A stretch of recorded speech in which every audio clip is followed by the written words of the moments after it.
নমস্কাৰ এই মুহূৰ্তত আহি পৰিছে সন্ধিয়াৰ কেইবাটাও গুৰুত্বপূৰ্ণ খবৰ আৰু এনে ধৰণৰ খবৰসমূহ নিতৌ চাবৰ কাৰণে চেনেলটো সাবস্ক্ৰাইব কৰি ভিডিঅ'টোত এটা লাইক কৰি দিব।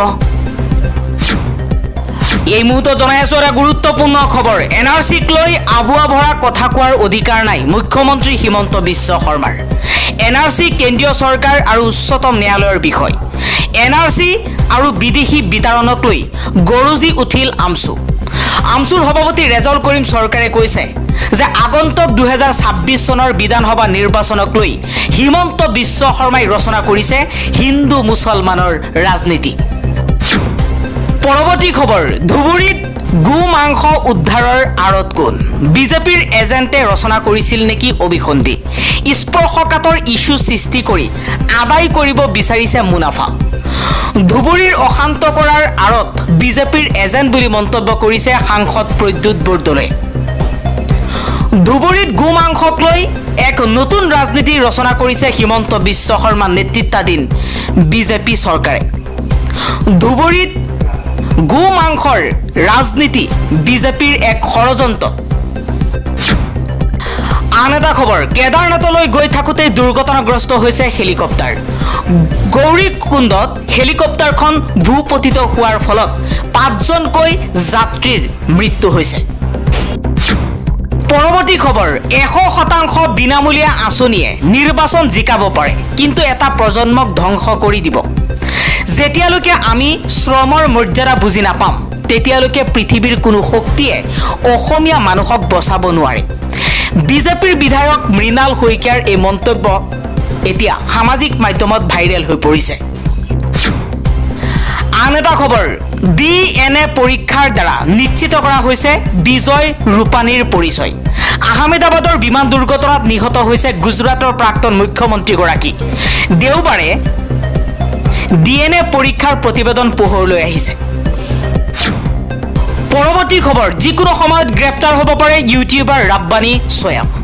গুৱাহাটীৰ মাজমজিয়াত ফল মূলৰ ব্যৱসায়ীক চুৰিৰে আক্ৰমণ কৰি পলায়ন কৰিছে ইউটিউবাৰ ৰাব্বানী।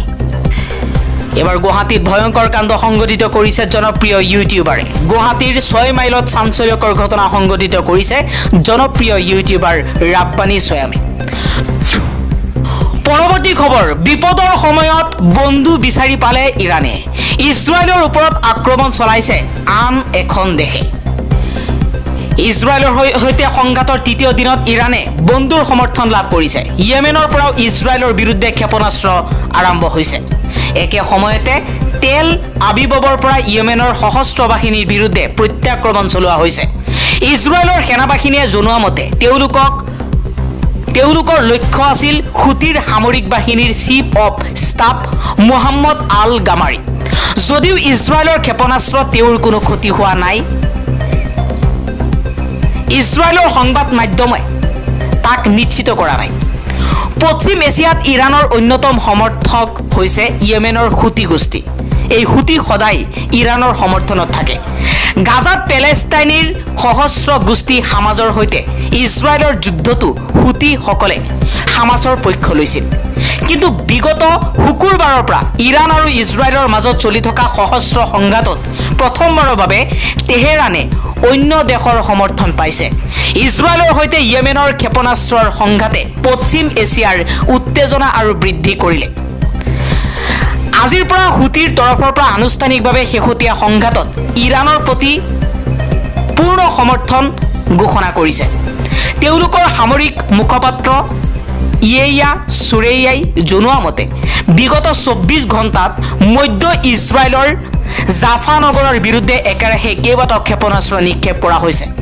ইজৰাইলৰ সেনাবাহিনীক অপৰাধী বুলি উল্লেখ কৰি তেওঁ কৈছে, ইয়া পেলেষ্টাইনী আৰু ইৰাণীৰ জয়। অপৰাধী ইজৰাইলী সেনাৰ বিৰুদ্ধে ইৰাণৰ অভিযানৰ সমৰ্থনত আমাৰ এই অভিযান বুলি মন্তব্য কৰিছে।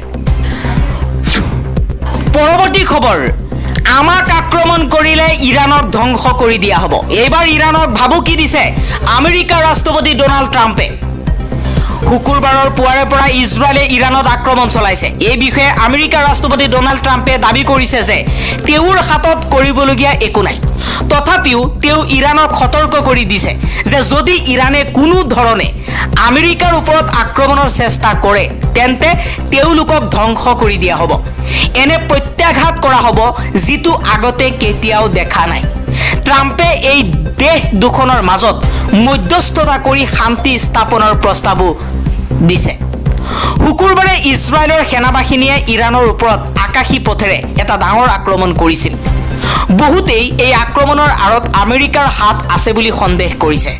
ট্ৰাম্পে এই আক্ৰমণক সমৰ্থন কৰাৰ লগতে ইজৰাইলৰ প্ৰধানমন্ত্ৰী বেঞ্জামিন নেতান্যাহুৰ কাষত থিয় দি কৈছে যে তেওঁ এই আক্ৰমণৰ কথা আগতেই জানিছিল। তেওঁ ইয়াক ৰখাবলৈ চেষ্টাও কৰিছিল, কিন্তু ইৰাণৰ অটল মনোভাৱৰ বাবে সেয়া সম্ভৱ নহ'ল। তাৰ পাছত শনিবাৰে ইৰাণে আমেৰিকাক সতৰ্ক কৰে। তাৰ প্ৰত্যুত্তৰত ট্ৰাম্পে ৰবিবাৰে ট্ৰুথ ছ'চিয়েলত লিখিছে, ইৰাণত যি আক্ৰমণ হৈছে তাৰ বাবে আমেৰিকাৰ কৰিবলগীয়া একো নাই।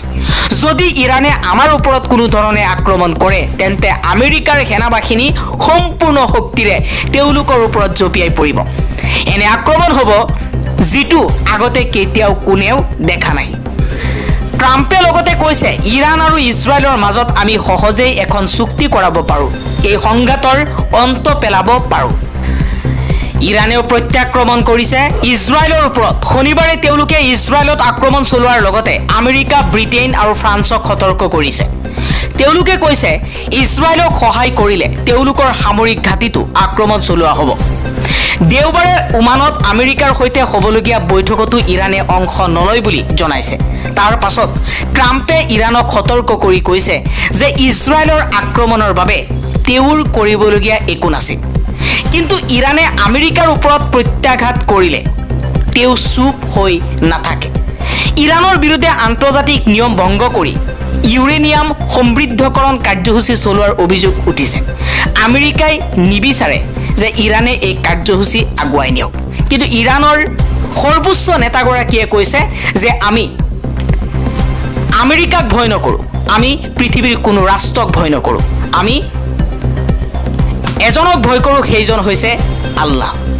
ঈশ্বৰৰ বাদে কাকো ভয় নকৰোঁ বুলি মন্তব্য কৰিছে ইৰাণৰ সৰ্বোচ্চ নেতাই।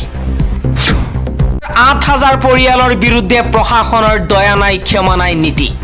এখন উচ্ছেদৰ জাননীয়ে আতংকিত কৰিছে হাজাৰ হাজাৰ পৰিয়ালক।